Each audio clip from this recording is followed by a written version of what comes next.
So let's talk about the Heat. What is going to happen with the Heat? How are they going to end up? And where are we going to see them in the future? The Heat are a franchise which have consistently been one of the best teams in the NBA for the past 20 years now.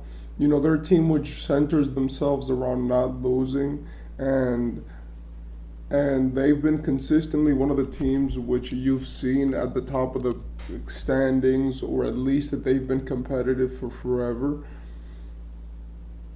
And I believe that this comes from the fact that the Heat are a franchise which is really well run, really well built, and has had an extreme amount of consistency in their craft. The Heat are a young franchise. They started in the 90s. You know, they were an expansion team for the NBA. They were not really, one of these teams which came and stayed, right? And this all happened because the Heat and Miami as a city were the city which every sports team, every sports organization has a team in. You know, you have Inter Miami, the Miami Dolphins in football and in football. But anyway, they needed a team in the NBA because all they had was the Magic at the moment, which was also an expansion team. And this caused the Heat to be formed. Originally, they were just a good franchise, and they had Tim Hardaway, Alonzo Mourning, but eventually they really got to championship status when they drafted Dwayne Wade. This just set off the Heat, and now we've gotten to a point where they've won three championships. They have multiple MVPs under their franchise, right? Uh, LeBron James, and they've had multiple players coming in and coming out. The most recent one being Jimmy Butler, which for the Heat has been the best player which you could have imagined him to be. He's taken us to the finals twice. He's brought a great culture, a tough culture, and an extremely good culture, which Miami already had, and he's just represented that. And now we're seeing him being able to, feast on his accomplishments, as every year the Heat are a competitive team. Like, they're the first playing team in history to ever make the NBA Finals. They're the first team in history to be an eighth seed. Right, no, they're the second team in history to be an eighth seed to go to the NBA Finals. And they were really like 2 points away. They were like 4 points away from being eliminated of the play-in tournament, and not even in being in the playoffs in general.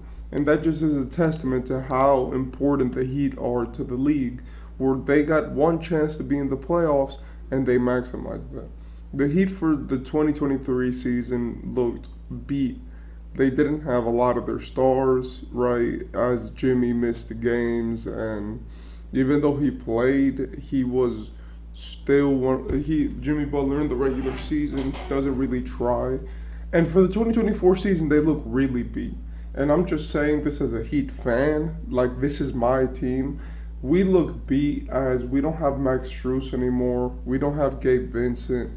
We don't have any of these great players which we developed and we got. And the reason why is because our salary situation sucks.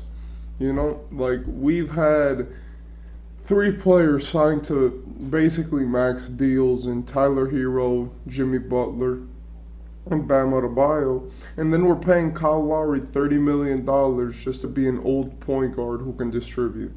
Like, for that reason, we would have just gotten Mike Conley, and he would have been much cheaper, and we could have just waived him or something. But in my opinion, the problem with the Heat is that they don't have a secondary superstar, right? Like, yeah, they have other players which can contribute, but like Bam is way too passive, and Bam is more like Chris Bosh. Where it's like on his own, he'll probably average crazy stats if you just put him on a team by his own, because he's a great player. He has all the fundamentals, and you can tell that he works on his game.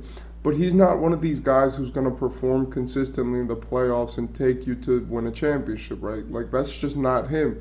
And even though that's not bad, because not every player is LeBron, Jimmy Butler, Nikola Jokic, Damian Lillard, Giannis Antetokounmpo, there is something to be said about that being the second best player on your team.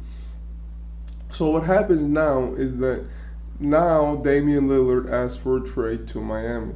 And this causes the league to go crazy and to erupt because they're like, yo, what the and and this has caused the league to really shake up. But the biggest problem with all of this Dame situation is that it leaves no room for greatness or goodwill for any other franchise, right? Like, in my opinion, I want the Heat to get Dame. Dame is a player who has consistently not been happy and lost, and he finally requests a trade, something that he should have done years ago. And he's not getting exactly what he wants. In my opinion, that's ludicrous and that's crazy, right? Like, because you have a player who's given your franchise everything, his entire career up to this point. He's taken you to the Western Conference Finals, and he's done absolutely everything. Clutch shot after clutch shot after clutch shot, game winner after game winner after good season after good season, and you can't reward him by sending him where he wants to go. Like, I understand from a franchise perspective, it's like, oh, we also need some love. But maybe you could have gotten this love by a championship if y'all would have not been such a bad franchise. So if the Heat get Dame, then in my opinion, it just becomes a different dynamic for the league.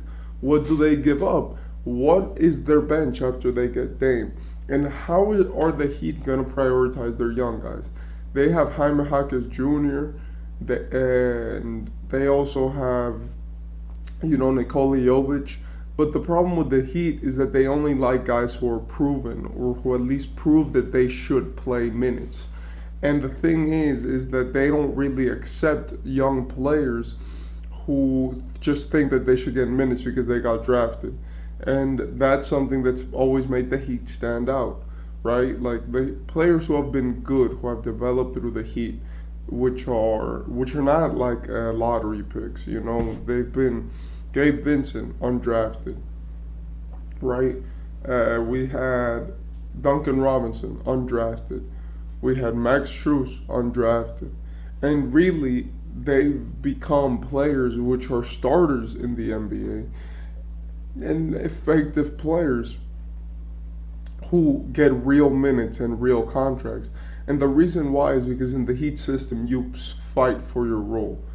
They're not giving anyone a role unless you're a lottery pick, and then they'll give you the role. But if you can't play, the Heat are not scared to take it rough on you, and they're one of the few franchises which still does that, right? We've seen that with other franchises like the Warriors, who are also not sweet when it comes to that. Like, they're sweeter, but they just won't let dudes play just because you feel like you deserve it, right? It's like Jordan Poole didn't start when Steph Curry was playing, and Jordan Poole got paid like a superstar. So with the Heat, the questions for next season are: do you get Dame? Because that's the most important question that you have. It is, what are you gonna do if you don't get Dame, and how are you gonna build your roster out with this salary cap problem that you have, where you're paying way too many players way too much money for way too many years? In my opinion, what the Heat should do is that they should consider trading Kyle Lowry and Tyler Hero. I know that they're doing that with the Dame trade, but even if that doesn't go through, it would be good to get some younger pieces, someone who you could pair up with Jimmy, and maybe get a secondary star to help Bam, because Bam's offensive production in the playoffs is not that good.